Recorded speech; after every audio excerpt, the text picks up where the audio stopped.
we are going to go with to Parliament.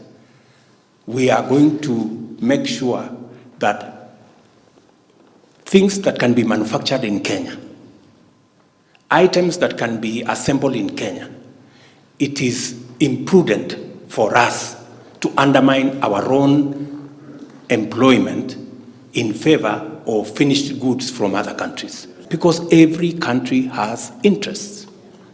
Tumekubaliana marafiki zangu. So that is the framework I want us to work with.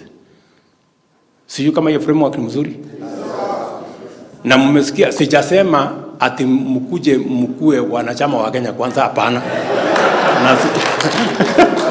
Na hiyo sijasema.